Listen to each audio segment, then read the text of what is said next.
Naiisip mo bang sumuko bago ka pa man magsimula? Alam mong may dapat kang gawin. Simulan ang proyekto mo, mag-ehersisyo, tapusin ang isang gawain. Pero sa tuwing haharapin mo ito parang may bumubulong sa isip mo. Ang hirap niyan, mamaya na lang, baka hindi ko kayanin. Pero ito ang katotohanan, hindi ito dahil mahina ka. Likas sa utak ng tao ang humanap ng comfort at iwasan ang discomfort. Ayaw nito ng hirap, kaya hinahanap nito ang pinakamadaling paraan para makaiwas sa kahit anong mahirap o hindi sigurado. Ang problema, hindi ka uusad kung palagi kang magpapadala sa utak mo. Maraming tao ang hindi na nagsisimula dahil pakiramdam nila, hindi nila kaya. Pero ang totoo, kaya mo. At ang kailangan mo lang ay isang paraan para lampasan ang resistance na yan. Ito ang dahilan kung bakit ginawa ko ang video na to, upang ibigay sa iyo ang Lotus Method. Isang 5-step na sistema para i-rewire ang utak mo, alisin ang takot at pagdududa, at gawing automatic ang paggawa ng mahihirap na tasks. Maraming tao ang hindi na nakakawala sa cycle ng procrastination. Pero ikaw, hindi ka tulad ng karamihan, dahil nandito ka, at handa ka ng kontrolin ang sarili mong utak. Kung gusto mong malaman paano gawing effortless ang kahit anong gawain at buuin ang unstoppable momentum, simulan na natin.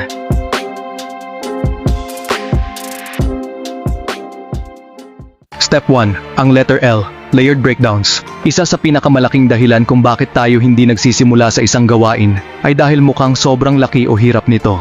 Kapag iniisip mong kailangan mong magsulat ng isang buong libro, magbawas ng timbang, o magtagumpay sa isang bagong skill, parang napakalayo ng dulo. Ang utak mo ay agad na nag-overwhelm, kaya ang nagiging reaksyon mo, iiwasan ito. Pero may isang simpleng paraan para lampasan ang mental resistance na to. Hatiin ang task sa maliliit na bahagi. Imbes na isipin ang buong bundok na kailangan mong akyatin, tutok ka lang sa isang hakbang sa harapan mo. Halimbawa, sa halip na sabihin, kailangan kong magsulat ng isang libro, sabihin mo, isusulat ko lang ang isang pangungusap ngayon.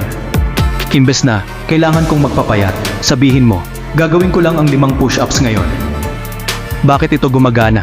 Dahil ang utak natin ay gustong makakita ng progreso, kahit gaano kaliit. Sa tuwing natatapos mo ang isang maliit na gawain, naglalabas ang utak mo ng dopamine, ang motivation chemical na nagpaparamdam ng saya at satisfaction. At kapag nasanay ang utak mo sa idea na, madali lang ito, at nagagawa ko naman pala, unti-unti mong nabubuo ang momentum na magdadala sa iyo sa mas malalaking resulta. Maliit na hakbang, tuloy-tuloy na progreso, hanggang sa hindi mo namamalayan, nasa rurok ka na ng bundok na dati parang imposible mong akyatin. Step 2. Ang letter O, Overcoming Resistance Early. Ang pinakamahirap na parte ng kahit anong gawain ay ang pagsisimula. Kung napansin mo na mas mahirap bumangon sa kama kaysa sa mismong pagpasok sa trabaho, o mas challenging simulan ng workout kaysa tapusin ito, may dahilan yan. Ang utak natin ay parang isang malamig na makina. Nahihirapan itong gumalaw sa simula. Pero kapag nainitan na, tuloy-tuloy na ito. Sa psychology, tinatawag itong Zeigarnik Effect. Kapag may sinimulan kang bagay, nagkakaroon ng utak mo ng urge na tapusin ito. Hindi ito mapakali sa isang bagay na bitin o hindi pa natatapos. At dito mo ito pwedeng i-hack, gawing sobrang dali ang unang hakbang na imposibleng hindi mo gawin. Gusto mong mag-workout? Huwag mo munang isipin ang buong session. Isuot mo lang muna ang sapatos mo. Kailangan mong mag-aral? Huwag mong piliting tapusin ang buong chapter. Buksan mo lang muna ang libro. Kapag ginawa mo ito, nagsisimula ng uminit ang makina ng utak mo. At dahil likas na ayaw nitong may naiwan kang bagay na hindi tapos, natural ka nang matutulak para ipagpatuloy ito. Ang sikreto para lampasan ang resistance, huwag mong gawing malaking laban ng simula. Gawing sobrang simple, sobrang madali, hanggang sa hindi mo na ito kayang hindi ipagpatuloy. Step 3. Ang letter T, Trigger and Reward System. Alam mo ba kung bakit nakaka-addict ang video games? Dahil sa bawat maliit na progreso, kahit simpleng pag-level up o pagkuha ng reward, naglalabas ang utak ng dopamine. At dahil gustong-gusto ng utak natin ang pakiramdam ng reward, patuloy tayong naglalaro. Pero sa totoong buhay, karamihan ng tao ay hindi alam kung paano gamitin ang reward system na to sa kanilang advantage. Masyado tayong nakafocus sa malalaking goals, kaya kapag hindi pa natin naaabot ang malaking tagumpay, parang nawawalan tayo ng gana.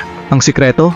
Gamitin ang dopamine hack sa productivity. Imbes na hintayin ang malaking reward, magbigay ka ng maliliit na gantimpala sa bawat maliit na progreso. Nakagawa ng 10 minutong focused work, uminom ng isang higop ng kape, natapos ang isang paragraph sa pagsusulat, panoorin ang isang short clip na gusto mo, nakumpleto ang isang maliit na task, maglakad-lakad saglit para ma-relax. Kapag ginawa mo ito, magsisimulang i-associate ng utak mo ang productivity sa reward. Sa halip na iwasan ng trabaho, masasanay ito na hanapin at gustuhin ito, gaya ng ginagawa natin sa paglalaro ng video games. Ang goal, hindi lang maging productive, kundi gawing addictive ang pagiging productive. Step 4, ang letter U, unleashing visualization. Ang utak mo ay hindi marunong mag-distinguish ng realidad at imahinasyon. Ito ang dahilan kung bakit nanginginig ang isang taong takot sa public speaking, kahit wala pa siyang sinasabing kahit isang salita. Ini-imagine pa lang niya ang sitwasyon, pero nararamdaman na niya ang kaba. Ngayon isipin mo kung paano mo pwedeng gamitin ito sa advantage mo. Maraming Olympic athletes ang gumagamit ng visualization technique bago sila lumaban. Hindi lang nila ini-imagine ang moment na nananalo sila. Ini-imagine nila ang buong proseso. At ito ang susi. Huwag lang isipin ang end goal. Isipin din ang mga hakbang papunta rito. May presentation ka? Huwag lang isipin ang palakpak ng audience. Isipin mo ang pagbukas ng laptop, ang paggawa ng slides, ang confident mong pagsasalita. Gusto mong maging fit? Huwag lang isipin ang six-pack abs. Isipin mo ang mismong workout, ang paghinga mo sa bawat galaw, ang pakiramdam ng lakas habang ginagawa mo ito. Kapag ginawa mo ito ng madalas, nagiging pamilyar sa utak mo ang proseso. At kapag pamilyar na ang isang bagay, bumababa ang resistance. Ang dating mahirap at intimidating, nagmumukhang normal lang, at mas nagiging madali itong gawin sa totoong buhay. At ang huli ay ang step 5, ang letter S, setting micro challenges. Napansin mo na ba na mas nagiging produktibo ka kapag may deadline o kapag nakikipagpaligsahan ka kahit sa sarili mo? Ito ay dahil gustong-gusto ng utak natin ang hamon, lalo na kung pakiramdam natin ay kaya natin itong lampasan. Kaya sa halip na pilitin ang sarili mong gawin ang isang malaking gawain, gawing laro ito gamit ang micro challenges. Kailangan mong maglinis ng kwarto? Huwag mong isipin ang buong kwarto. Iset mo lang ang timer ng 5 minuto at tingnan kung gaano karaming malilinis mo. Kailangan mong magsulat ng 1,000 words? Huwag mong pilitin agad ang buong bilang. Hamunin mo lang ang sarili mong magsulat ng 200 words sa loob ng 10 minuto. Kailangan mong mag-aral? Huwag mong targetin ang buong aralin. Subukan mo lang kung ilang key points ang matatandaan mo sa loob ng 15 minuto. Kapag ginawa mo ito, ang utak mo ay nagiging competitive. Imbes na matakot sa gawain, nagiging isang game ito na gusto mong talunin.